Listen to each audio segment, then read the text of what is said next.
প্রায় শেষ পর্যায়ে পায়রা বন্দরের প্রথম জেটি ব্যাকআপ ইয়ার্ড সহ আনুষঙ্গিক স্থাপনার নির্মাণ কাজ। নির্মাতা প্রতিষ্ঠানের প্রকৌশলীরা বলছেন এই মাসেই বন্দর কর্তৃপক্ষের কাছে নবনির্মিত জেটি ও ব্যাকআপ ইয়ার্ড হস্তান্তরের আশা করছেন তারা। বন্দর কর্তৃপক্ষ বলছেন দেশের সর্ববৃহত্তম একক জেটি নির্মাণ হয়েছে।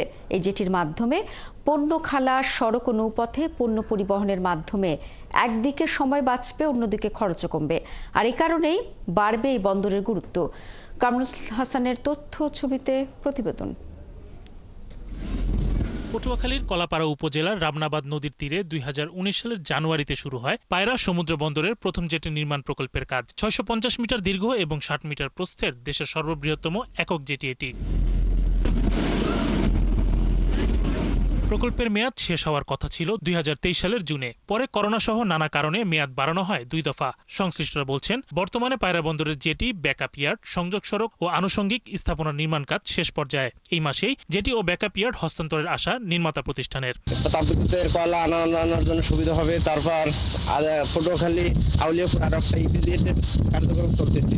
এই পায়রা বন্দরের মালামাল যদি ঠিকমতো আসতে পারে তাহলে ইপিজেডের কাজে আমাদের সুযোগ সুবিধা জেটি ও ব্যাকআপ ইয়ার্ড নির্মাতা ঠিকাদার প্রতিষ্ঠান সিসিইসি ও সিআরসিসি নামক চীনা প্রতিষ্ঠান। জেটির নির্মাণ ব্যয় 916 কোটি টাকা 94,35,387 টাকা এবং ব্যাকআপ ইয়ার্ড নির্মাণ ব্যয় 1034 কোটি 40,81,203 টাকা। নির্মাতা প্রতিষ্ঠানের প্রকৌশলীরা জানান ব্যাকআপ ইয়ার্ড এবং জেটির নির্মাণ কাজ 90% বেশি শেষ হয়েছে। জেটির কাজ অলমোস্ট ফিনিশ এবং ইয়ার্ডের আপনার 90% ফিনিশ, জাস্ট 2% কাজ আছে। আমরা আশা করি 10 থেকে 20 দিনের মধ্যে আমাদের কাজ শেষ হয়ে যাবে। এই জেটির মাধ্যমে পুরোপুরি অপারেশনাল কার্যক্রম শুরু হলে বাণিজ্যিক কার্যক্রম আরো বাড়বে পায়রা বন্দরের। সরাসরি এই জেটিতে ভিড়তে পারবে মাদার ভেসেল। একসঙ্গে 200 মিটারের 3টি মাদার ভেসেল পণ্য খালাস করতে পারবে।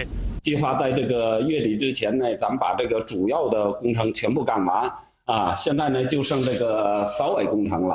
বন্দর কর্মকর্তারা জানান নবনির্মিত জেটির মাধ্যমে পণ্য খালাস শুরু হলে ব্যবসায়ীদের কাছে এই বন্দরের গুরুত্ব অনেকাংশে বেড়ে যাবে।